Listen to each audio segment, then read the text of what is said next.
DVM Telugu ఛానల్కి స్వాగతం. ఘనంగా అంబేద్కర్ వర్ధంతి. పెద్దపంజాని డిసెంబర్ 6 ప్రజాప్రతిభ. పెద్దపంజాని మండలంలో శుక్రవారం రాజ్యాంగ నిర్మాత, బడుగు బలహీన వర్గాల ఆశాజ్యోతి డాక్టర్ బిఆర్ అంబేద్కర్ వర్ధంతిని మాల మహానాడు మండల అధ్యక్షుడు మంజునాథ్ ఆధ్వర్యంలో ఘనంగా నిర్వహించారు.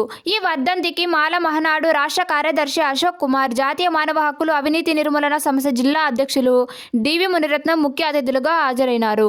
ఈ సందర్భంగా నాయకులు మాట్లాడుతూ డాక్టర్ బిఆర్ అంబేద్కర్ ఎన్నో కష్టాలను ఓర్చుకుని దేశ ప్రజల కోసం మహర్నిశలు కృషి చేశారని కొనియాడారు. ఆ కృషి ఫలితమే బడుగు బలహీన మైనార్టీ వర్గాలు రిజర్వేషన్ల పేరుతో లబ్ధి పొందుతున్నారని గుర్తు చేశారు.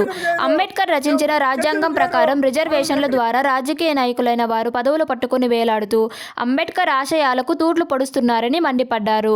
దేశవ్యాప్తంగా ఎస్సీ, ఎస్టీ, బీసీ మైనార్టీలపై అనేకమైన దాడులు, కొట్టి చంపి మహిళలను అత్యాచారం చేసిన రిజర్వేషన్ల ద్వారా పదవులు పొందిన నాయకులు చట్టసభ్యాల్లో నోరు మెదపకపోవడం సిగ్గుచేటు అన్నారు.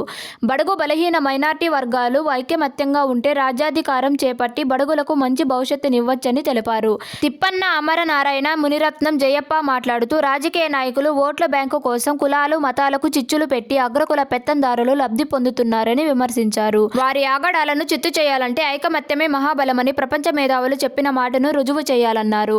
ప్రతి గ్రామంలో సంఘాలు ఏర్పాటు చేసుకుని ప్రజా సమస్యలపై నిరంతరం పోరాటం చేయాలని పిలుపునిచ్చారు. ఈ కార్యక్రమంలో వెంకటేశు, శివన్న, రామచంద్ర, నాగరాజు, కేశవ, రమేష్, రెడ్డప్ప తదితరులు పాల్గొన్నారు.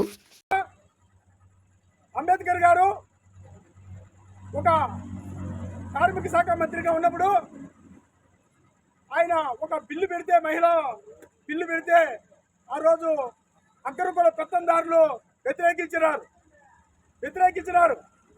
వినండి, వ్యతిరేకించిన తర్వాత ఆయన ఏం చేసినాడు? తన పదవికి రాజీనామా చేసినాడు. గ్రేట్ లీడర్ అంబేద్కర్ గారు, గ్రేట్ లీడర్. ఈ రోజు ఉండే ప్రజాప్రతినిధులకు సిగ్గుచరం ఉంటే ఈరోజు మహిళల పైన, దళితుల పైన, గిరిజనుల పైన అత్యాచారాలు, హత్యలు జరుగుతున్నాయి. మీకు సిగ్గుచరం ఉంటే ఈరోజు రాజీనామా చేయండి. అసెంబ్లీకి, పార్లమెంటుకి, మీ మంత్రి పదవులకి రాజీనామా చేయండి. మీకు సిగ్గుచరం ఏమీ లేదు. మీరు ఆ పార్టీ కొడుకులు కదా. నా జాతి కోసము నేను బిల్లు పెడితే ఆ బిల్లు పాస్ అయ్యలేదు.